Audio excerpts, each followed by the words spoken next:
적절한 불안은 우리를 위험에게서 지켜주는 경고가 됩니다. 하지만 극심한 불안감으로 갑자기 심장이 빨리 뛰거나 숨이 막히는 증상이 나타난다면 공황장애를 의심해봐야 하는데요. 네, 오늘 내 몸 보고서에서는 공황장애 증상과 치료법에 대해 알아보겠습니다. 한림대 정신병원 정신건강의학과 홍나래 교수와 함께합니다. 어서 오십시오. 네, 안녕하세요. 네, 안녕하세요. 공황장애는 이제 미디어를 통해서 많이 소개가 되면서 네. 한 번쯤은 들어본 질병이 됐습니다. 갑자기 극도의 두려움이나 불안감이 느껴지는 그런 증상을 동반하는 질환이다 이렇게 알고 있는데 공황장애 정확히 어떤 질환인지 설명해 주시죠. 공황장애는 이제 크게 보면 불안장애의 일종이라고 볼 수 있습니다. 네. 우리가 불안이라고 하면 그거 자체가 이제 큰 병인 것처럼 이렇게 느끼시는 분들이 많으신데요. 사실은 불안은 우리가 어떤 위험한 상황이 생겼을 때 이 위험에서 피해야 된다라는 것으로 우리에게 주는 사인이라고 볼 수 있어서 네. 어떻게 보면 무조건 다 병이라고 보기에는 우리가 생활을 유지해 나가는 데 있어서 반드시 필요한 그런 느낌 혹은 네. 감정이라고 이야기를 할 수가 있습니다. 네. 그런데 불행하게도 일부 몇몇 분들은 그 불안의 정도가 너무 과하게 나타나신다거나 아니면 뭐 불안할 필요가 전혀 없는 상황에서 갑자기 불안해지신다거나 이런 상황들이 생기시게 되고요. 그래서 그런 상황을 저희가 이제 불안 장애다라고 이야기를 하고 네. 치료가 필요할 수도 있다 이렇게 말씀을 드리게 됩니다. 네. 네. 근데 공황장애라고 하면 그 불안 중에서도 사실은 제일 극심한 그런 상태인데요. 평상시에는 별로 이렇게 불안하시거나 그런 거 없이 어느 정도 잘 지내시다가 갑자기 이런 굉장히 극심한 수준의 불안으로 확 심하게 올라왔다가 또 저절로 또 없어지게 되는 그런 질병들을 저희가 공황 발작 혹은 공황 장애라고 이야기를 드립니다. 예. 네. 그러니까 불안이라는 건 위험한 상황에서 재빨리 대처할 수 있도록 알리는 반드시 필요한 감정이지만 과도할 경우에는 이게 문제가 된다는 거군요. 네, 맞습니다. 공황 발작이 반복되면 공황 장애라고 하셨는데 네. 그럼 어떤 증상을 공황 발작이라고 볼 수 있을까요? 네.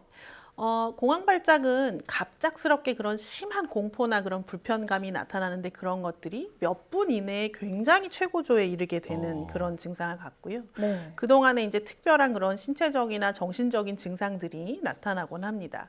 근데 이게 급작스럽게 나타났던 것처럼 또 사라지기도 사실은 자연적으로 그냥 없어지는 경우들이 많으셔서요. 네. 이런 일이 한번 생기게 되면 이제 너무 이거 정말 나한테 큰일 났구나라고 생각을 하시고 이제 응급실로 달려오시는 그런 분들이 많으신데 네. 응급실로 오시다가 중간에 혹은 응급실 문을 들어서자마자 그냥 다 멀쩡하게 괜찮아지셔서 네. 뭐 별 문제 없나? 그러고 그냥 집으로 가시게 되는 그런 경우들도 사실은 많습니다. 그래서 그때 생길 수 있는 증상에 대해서 저희가 좀 하나하나 알아보려고 하는데요. 네. 제일 먼저 이제 심계항진, 뭐 가슴 두근거림 또는 심장 박동수의 증가라고 예. 이야기를 하는데 우리 가슴 굉장히 두근거리거나 막 빨리 뛰는 그런 느낌들이 드시는 경우도 있으시고요. 우리 왜 불안하면 식은땀 난다라는 얘기를 많이 네. 하잖아요. 맞아요. 그래서 네. 그런 것처럼 뭐 식은땀이 많이 난다거나 몸이 떨리거나 후들거리기도 하고요. 또 숨이 가쁘거나 또 막히는 것 같은 느낌들, 숨이 뭔가 잘 안 쉬어지는 것 같은 그런 느낌을 받으시기도 하시고 네. 또 질식할 것 같은 그런 느낌들을 받으시기도 하십니다. 네. 네. 그런데 막상 병원에 오셔서 이 상황에서 검사를 해보면 숨을 못 쉬고 계시는 게 아니라 오히려 너무 많이 쉬고 계셔서 과호흡. 네, 과호흡이 예. 온 그런 네. 상황인 경우들이 어. 많으십니다. 그리고 꼭 우리 뭐 심장마비 이런 이야기들 하는데 뭐 가슴이 조이고 네. 아프고 뭐 불편하고 이런 느낌들도 많이 드시고요. 또 뭐 메스껍거나 혹은 뭐 화장실 가고 싶은 대변 보고 싶은 그런 느낌들을 느끼시는 분들도 계시고요. 또 어지럽다, 뭐 불안정하다, 뭔가 멍한 느낌이 들고 당장 쓰러질 것만 같다 이런 이야기들을 호소하시는 분들도 많습니다.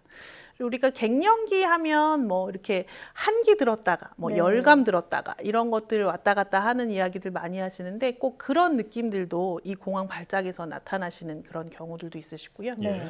뭔가 이렇게 뭐 둔해지는 것 같은 느낌 혹은 뭐 따끔거리거나 아니면 뭐 스물스물 뭔가 이렇게 기어다니는 그런 이상한 느낌들을 느끼시기도 하십니다. 네. 또 여기가 현실이 아닌 것 같은 느낌을 느끼시거나 내가 나한테서 좀 떠나는 것 같은 게 분리된 것 같은 그런 느낌들을 느끼시고요. 예.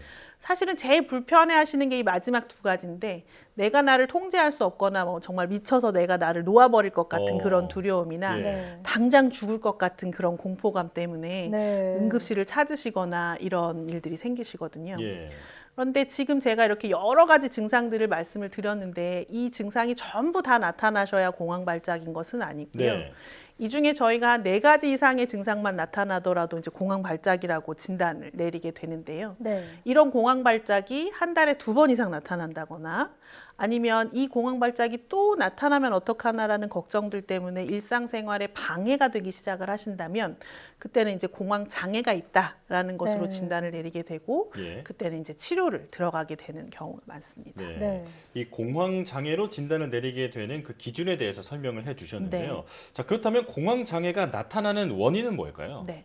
사실 정확한 원인이 알려져 있지는 않습니다. 그런데 이제 여러 연구들을 보아온 결과 가족 중에 비슷한 증상을 가지시고 계신 분들이 많으세요. 그래서 네. 병원 오신 분들도 보면 뭐 어머님도 사실은 좀 그런 증상들이 있으셨던 적이 있다. 뭐 이런 이야기를 하시는 경우도 있는데요. 그래서 유전적인 요인이 분명히 좀 있다라고 알려져 있는 부분들이 있고요. 네. 우리가 이제 이산화탄소에 대해서 좀 지나치게 민감하게 돼서 사실은 산소가 부족하지 않음에도 불구하고 뇌가 산소가 부족할 수도 있다라고 이제 느끼게 돼서 이상한 반응을 보이게 되는 그런 경우들도 있다라고 하고요. 네. 또 그 외에 뭐 고삼투압 젖산이라든지 이런 피로 물질들이 공황 발작을 유발하기도 한다고 합니다. 네.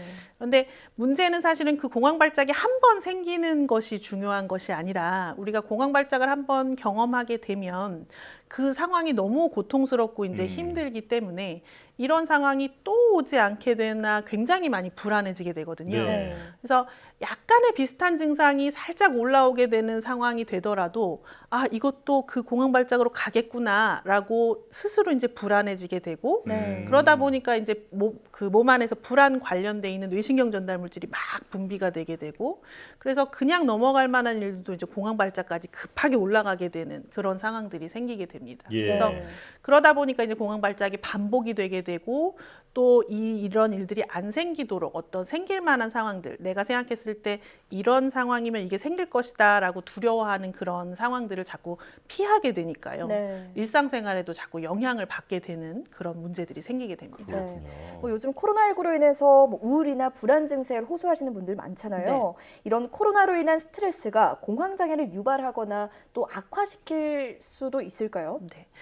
공황장애에 대한 연구들을 보면 최근에 스트레스 상황들이 공황장애의 위험 요인으로 영향을 준다고 알려져들 있습니다. 네. 그래서 사실 요즘 코로나19 팬데믹 같은 그런 상황에서 우리가 모두 다 스트레스를 받고 있지 않겠어요? 네. 그리고 또 맞습니다. 불안도도 굉장히 많이 올라가져 있는 상황이다 보니까 이런 부분들이 분명히 또 공황장애에 영향을 줄 수 있는 부분들이 있을 것 같고요.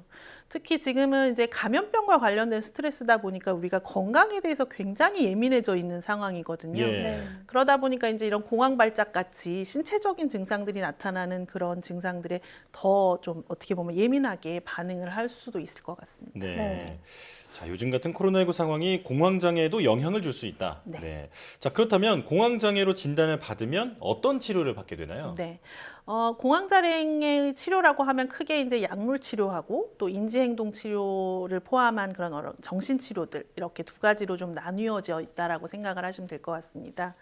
공황장애는 사실 약물에 굉장히 효과가 좋은 편이고요. 네. 네. 그래서 약을 드시면 치료가 잘 되는 편인데 문제는 좀 재발이 많은 단점이 있습니다. 그래서 좋아지시자마자 약을 중단을 하신다거나 치료를 중단을 하시게 되면 또 다시 이런 일이 생기시는 경우들이 많으시거든요. 그래서 치료 기간을 좀 충분히 가지시고 주치의와 상의를 잘 하셔서 치료 종결을 하시는 것들이 좀 필요할 것 같고요. 네.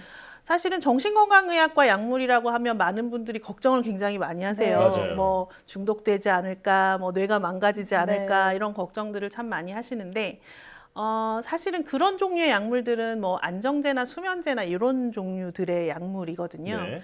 네, 공황장애를 치료를 하는 데 있어서 제일 주가 되는 약물은 뭐 세로토닌 등의 그런 뇌신경 전달 물질들을 조절하는 약인데요. 네. 이런 약들은 전혀 중독이 되거나 그런 어. 문제들이 생길 염려들을 별로 하실 필요가 없습니다. 네. 그래서 이런 약들은 이제 근본적인 완치를 목적으로 하는 것이지 또 증상 조절만을 위한 것들이 아니기 때문에 네. 너무 걱정하시지 않으시고 이제 그 내가 과도하게 불안에 대해서 반응들을 이상하게 보이는 것들을 다시 균형 상태로 맞추는 것이다라고 생각을 하시고 보시면 될 것 같습니다. 예.